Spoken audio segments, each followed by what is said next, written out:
strength is kind of like one of the main things to get there. So it's like if you're ignoring it, it's just like you're never gonna accomplish your. I mean, you might accomplish your goals, but like it's holding you back, I think.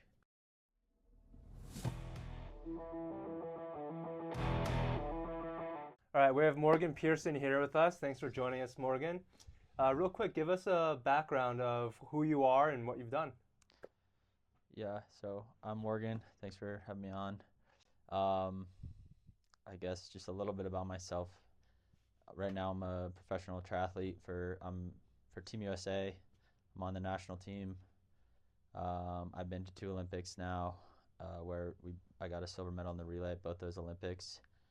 The triathlon mixed team relay, and then right now I'm still focused on trying to make the LA Olympics, but I've also been dabbling in the middle distance racing, just honestly for just a year now. So that's been a lot of fun to kind of change things up, have a new goal, and yeah, I mean I've been at it for a while now, so I won't go into like everything I've ever not even accomplished, but just like done. Like I mean, I ran in high school, I was swimming in high school, I ran in college. I've talked a lot about how I've got into triathlon after college, so we can skip that stuff. But yeah, right now I'm just really training hard, and it's 2026, so hoping to have a good year. Yeah, awesome. In 2025, humor us. What was your ranking for the disciplines in the T100? So the T100, I think I finished the series ranked fourth, which was a nice way to finish. Um, it was my first year. Like, I mean, I did 170.3 at the end of 2024, and then I had done one other middle distance race, which we don't talk about, in 2020. I didn't finish it. So I kind of did the 70.3 at the end of 2024, and then yeah, last year was my first year kind of I would like focusing on it because I focus on uh, short course and middle distance. So yeah, I got finished fourth in the series. I think I was like sixth world ranking. I mean, I'll be honest, like I did win Dubai because some people missed kind of laps, and that obviously spiked my score up a lot. That helped, but at the end of the year, I was pretty competitive with most people in the world. Fastest swim time and fastest run time, right? Yeah, I'm ranked, currently still ranked first swimmer, first runner for however they do those rankings, which, yeah, I mean, it's kind of, it doesn't mean that much, but I do have some, it's kind of cool to see. Yeah. And then I want to say I was like 17th or 18th in the WTS ranking, which I had a bit of a rough season WTS, and I think we'll probably talk about that a little bit, but um, I'm still, there. I guess I can still get into races, and hopefully this year I can, maybe in the top 10 or yeah, we'll see Yeah. how it So goes. you ended 2025 on a pretty good note.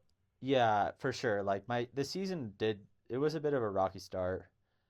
Um, and it was just a long year. I mean, I raced in Paris Olympics, and I kind of like took a little bit of time off of Paris after Paris, excuse me, and then kind of didn't really take a major break. I just was like doing some things that I wanted to do. Like I was doing some half marathon running races. I did, that half Ironman talked about. The WTCS season started like February of 2025. So it was just I would take these micro breaks, but um, nothing like a real reset. But yeah, and I kind of started out, you know, d- Abu Dhabi, the WTCS and the half marathon I ran like really early in the year were both like medium races. I wouldn't say I was like super proud of either of them, but then I broke my wrist in a cycling crash, and that was kind of like the low point for me. And it took a while for me to kind of get my mojo back. Um, but then I would say by like, yeah, like probably not till like, yeah, like Dubai T100 November, I was like really excited about everything. Like, I think for me, like you're not going to enjoy especially after the year after the Olympics. It was maybe I just should have taken a bigger break or something, but I just wasn't enjoying it as much. And then by the end of the year, I was like loving it again, and felt like that was showing in my results. Yeah. Sweet. Yeah. So you're coming off a high after the Olympics, and then you've mentioned this to me before, where the level of racing you feel like has increased, right? And at the same time, you're kind of hitting a not a low spot, but you're feeling like you need some adaptation. So talk to me about, Yeah. where you were and, break down how you got to this place where you felt like you needed to make some kind of a change. Yeah. Yeah. So yeah, I think like last year, you could, I could like define it as a year of change for me. And that started actually in Abu Dhabi. I mean, I had really been focused on the half marathon. Um, so I wasn't, and then Abu Dhabi was 3 weeks after that. So I really wasn't super triathlon fit, but I felt like I've been in it for a while now, and maybe just my experience, and like it wasn't like I wasn't out of shape, like it was out of shape, but I thought that could like carry me to like maybe like a top 10 or You're never like something. out of shape. Yeah, I wasn't like, oh, I'm gonna win this race, but I just thought maybe I could do okay. And I really just like on the bike, I just felt really like not in control. So that was like the first big change I made was I started working with a more like cycling specific coach, someone who has a lot of experience racing, um, criteriums and bigger bike races. And then actually a few weeks, the next race I did, because after Abu Dhabi, I broke my wrist and I kind of took some, well, time away from racing. I was still training, but my next race was the Yokohama WTS, and that was when my swim was awful, but that was kind of expected because I had broken my wrist, and I think I had 2 weeks in the pool before the race. And then my bike actually felt a bit better, but running off the bike, I just felt really tight. Some problems with my back. Nothing major, like because in the past I've dealt with some major problems in that sense, but just to be honest, like I can run like 61 in the half marathon. Like I've done that a few times, and I just get off the bike and I'm like struggling to keep up with guys that I just should be keeping up with. And you get to a certain point and you're just like, I, it's not a fitness thing. Like obviously, I didn't think I was. There's always, you always strive to be super fit, but like I was like, there's something else going on here. And actually, my cycling coach, Dan, he was like, you really need to like invest more into like strength and conditioning and gym work. And yeah, I mean, I reached out to Chris right after that, and I mean, I had worked with him before, been a few years, but I just knew when I was working with him, like, I mean, it was kind of like a point of reflection. Like, I was like, well, when I was working with Chris, I never really had these problems, and then I've kind of had them since I left him, which, like, in the moment, it's like, like you don't think about it that way, but then when you like step back, you're like, well, and I know he cares, and I know he's very professional. He does a good job. Um, we just had we probably had a couple of really good conversations. Um, and yeah, so we just started working together, and like I had some ideas. He had lots of ideas, and it was just like for me, it was just like one thing, which is being consistent, which we talk about, and it's a very cliche thing to say, but I was just like, let's do this, twice a week, every week, and then Deeper. I forget what you said. Maybe it could take up to like 6 months to see a big change. Yeah, 24 weeks. Yeah, so like for me, like that that was fine. Like I actually like that because I think a lot of people are looking for a quick fix, or like maybe some coaches saying they're gonna be like fixing you in a few weeks, but this is like more like an investment, and that's kind of how I see like this sort of thing. Like it takes time, and yeah, and like I think that kind of showed as the races went. I mean, I definitely would say towards the end of the year I was starting to gain a little bit of fitness on the run, after changing some stuff up in the way I trained, but also like I mean, I would say my run in Qatar, the last race of the year, was like one of my better runs off the bike, maybe ever. So like, I think and that was probably because Yokohama's in May, so yeah, about 6 months, about, so it's kind of like that timing kind of showed. So yeah, I'm like, not that I wasn't really excited and invested before, the season. Like I already felt differences, in just how my body was moving and how I was feeling. Um, but yeah, I think it's just like the proof's in the pudding, as I say. Yeah. I mean, you're racing at the highest level of sport you can, but if you're no matter what level you're racing at, if your body is not 100% and you have to think about, is my body going to hold up? Of course, Yeah, you're not going to be confident in going all out. yeah. I think there's a few things to like, just to kind of continue what you're saying. Like it almost is like, I remember a few years ago in 2023, I was really dealing with some problems, and I was almost like, I need to be so fit that even if my back seizes up, I can still like have good races. And like obviously it's great to, like I said, it's great to be super fit, but it's like looking back, like maybe I should have tried to figure out the problem. I mean, and honestly, honest to God, like I did try to figure out the problem. It wasn't like I was like, oh, I just got to deal with this and tough it out. Like I tried 1,000 things. I was, asked the asked the other U.S. triathlon team, like the like I was doing everything that I could think of, and I think just like, I mean, like that was another thing of like trusting someone else. I think maybe something I'm not good at, but like I'm getting better at, like trusting, um, your, have, not being afraid to like have some input and tell you like my thoughts, because at the end of the day, like I am the one that has to race, and like you've done some triathlons, but doing, a T100 or WTS is yeah, it's just, there's things that are different than like, Yeah. what you've experienced. So, but like at that same time, like you're the expert and trusting you, and just like, and I also think like one thing that I've gotten better at this year, or well, this past year, is like I trust you, so I don't need to like listen to what other people are saying.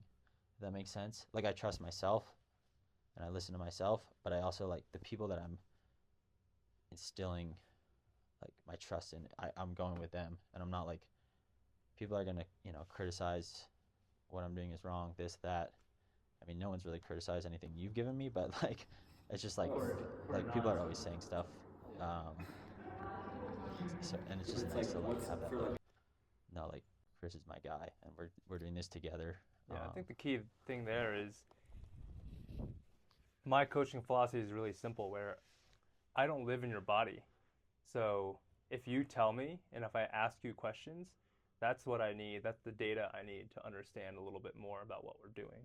Yeah, Yes, I have a knowledge base I'm going to use, but I'm not going to come in and tell you all the things I think are going on without first listening, right? Because again, you're in a way your own best coach, and this goes for everyone. You're your own best coach. You live in your body.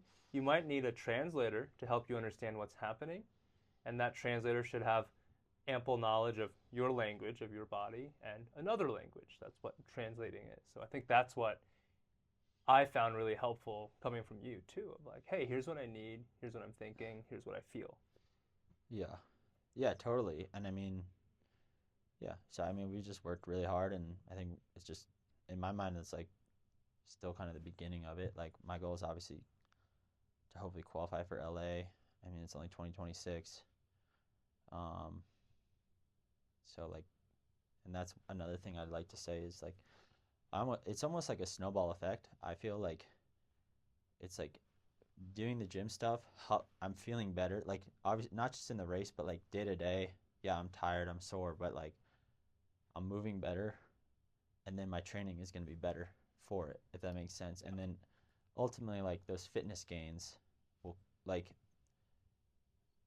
it's just my body's feeling better, it's working better, and therefore like I'm going to have those gains, if that makes sense. Yeah, Which is 100%. just like, not like, I feel like in college or something, like you do these like we'd have a strength coach, and like maybe it was just like they weren't the best strength coach, or maybe I was just young and didn't care, but it's like it almost just felt like a chore to do, and it was like checking the box. Whereas now it's like, for me, it's like this is really part of my training. Like this is like it's just as important as like the speed session on the run or like threshold on the bike or what, whatever. It's just part of it, and it's all complementing each other. If that makes Totally. sense. No, that makes perfect sense. And I think you hit the nail on the head. Strength work often falls by the wayside for a lot of athletes, but also what you just described, sometimes strength is maybe misunderstood, where people think it's going to like interrupt your training, you're going to be too sore, which Yeah. typically isn't the case for us, right?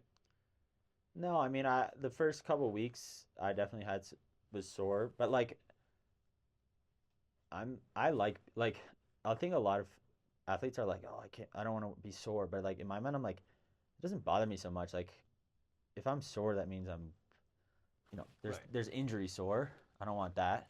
But if like It if was never disruptive to your yeah, like workouts, right? if I do a bunch of pull-ups and my arms are sore, it's like, well, that's like a sign that they're getting stronger. And it's like if I swim a second or two slower on my 100-meter repeats, it's like it's training. It's not the race. Like hopefully in 2 weeks my arms are gonna get. And I'm being very general here by saying like pull-ups and arms, but like it's like in 2 weeks I might be going a second faster because of that. So it's like I think it's easy to get stuck in this like, oh, like hitting these numbers and training and this and that, and I mean that's important, but for me it's just like building and building and building, and like this strength is helping me do that even better than before.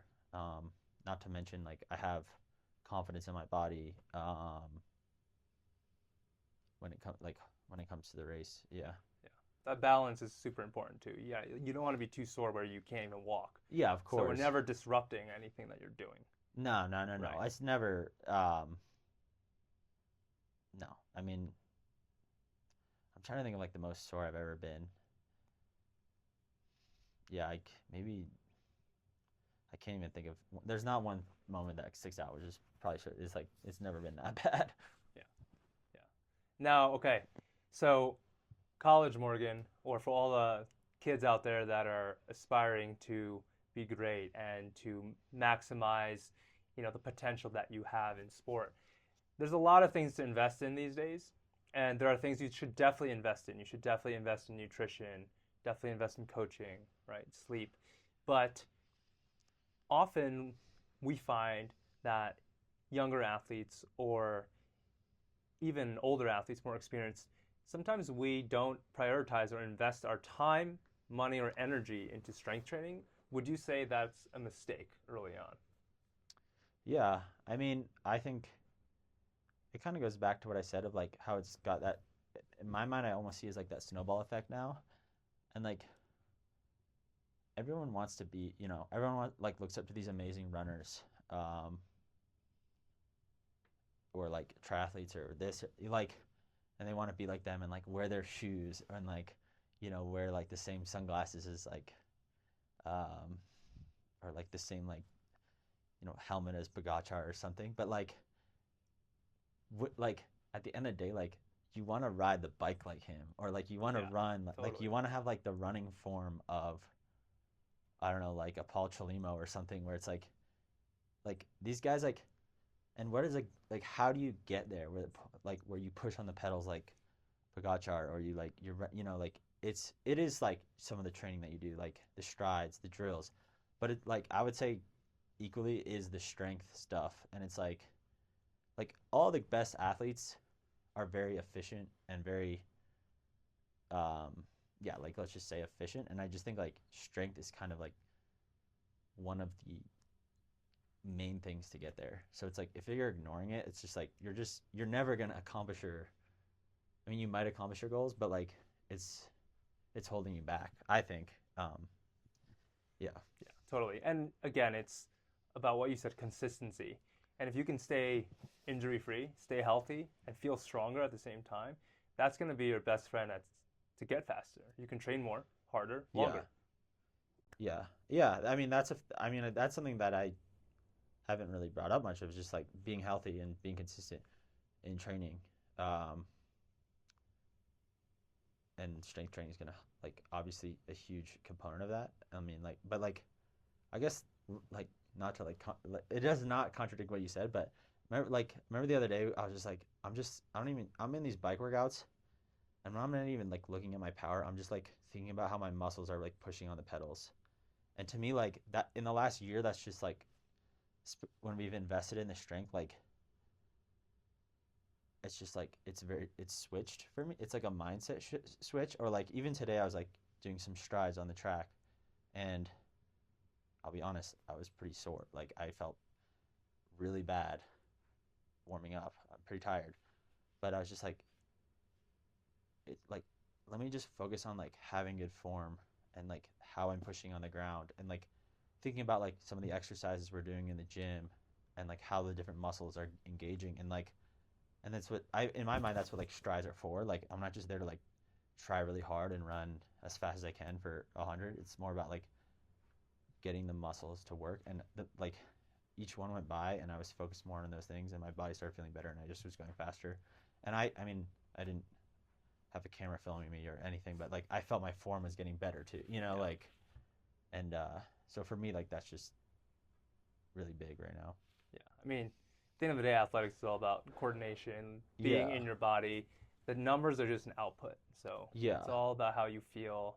And then you look back at the numbers, and sometimes you're like, oh, wow, I was faster. I did push more power. Yeah. This is awesome. All right, shifting gears a little bit. I'm curious, we always do this. What is your hot take? Hot take is that most cyclists, maybe more just like when you're like short course triathletes should spend more time. It's not that hot a take, but like they should invest more into like riding aero versus like putting out power. Like you see some of these people and I'm sure they're really strong, but like they don't know how to ride. Like you need to practice that, I guess. Yeah, yeah. It's not just like show up to a race and hope you can ride aero. I don't know. It's not that hot of a take, but I was just thinking about it. I could do hotter ones, but Yeah, you're like wrestling your bike versus just being smooth, yeah, it's like slipping through a little bit. I mean, like in general, on the road bike, riding in a super aerodynamic position is not super comfortable. But in general, if you practice it more, it gets easier and smoother. Yeah. But no one ever like very few people are practicing that. Yeah. I know some guys that do. I know like Leo Berger does, and he's one of the best looking bikers in triathlon. So yeah, just thought. Yeah. All right. What's one takeaway that you can give everyone? Something that gets you through every week or every training cycle that's kind of a mantra or a current focus of yours? Um, like strength related or Just anything. anything. Um, I think like my current focus is like, so I'm in like a base phase right now, and like I talked about like the break, like not really having a break after Paris. After my season last year, I took a pretty nice break, which I needed and wanted, and I think will pay off a lot. Um, and I just think like right now I'm just pretty tired. It's pretty hard training. It's not that flashy, but I think I'm really just like I think it's okay to not feel really good and just like um, kind of like connecting it back to like the strength or like how I'm moving, like focus on how I'm doing things versus like the output. So Process. almost like focus on like the input, like how am I doing this? How am I pushing on the pedal? How am I pulling the water down? Like whatever that is. Like and sorry to just keep going on here, but like I mean I remember a few days ago I was doing a swimming set, 400 reps, which is pretty long, and it was only three of them, but they were pretty hard. And the first two, I was like, I kept looking at like trying to sneak a look at the clock, and like make sure I was like going a good pace or whatever. And then I'm just like, I finished number two. And I was like, I just need to like every time I look at the watch or the clock, which is like over on the side, it's just like it's messing on my stroke. Like it's slowing me down really. Yeah. So like the last one, just don't look at the watch. Just I've been doing this forever. I can just go off my like I have a good sense of pace and just focus on like obviously working hard, but also like how I'm working hard. And I mean at the end it was like my fastest rep, and that's kind of been like it's not like it's hard to put in like a cute mantra, but like that's almost how I'm like attacking the training right now. Obviously, when we get closer to the races, like being a little more focused on the stopwatch is, important too. I think it's like you can't just like not not like know where you're at Right. all. Yeah. It's It's almost like intentionality and being in the moment. yeah, Yeah, and just totally. like really focus on like how I'm moving and how I'm doing things versus like the end output. Yeah. Which when you're tired and training a lot, it's often not what you would want to see. But Yeah. But you showed up. like I'm training for September, not for whatever, March.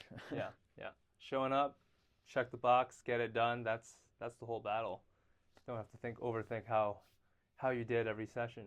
Yeah. Yeah. Awesome. Well, sweet. Thanks, Morgan. Yeah, appreciate it. Appreciate it. So every month we're going to put out a video talking with an athlete, giving you some insight.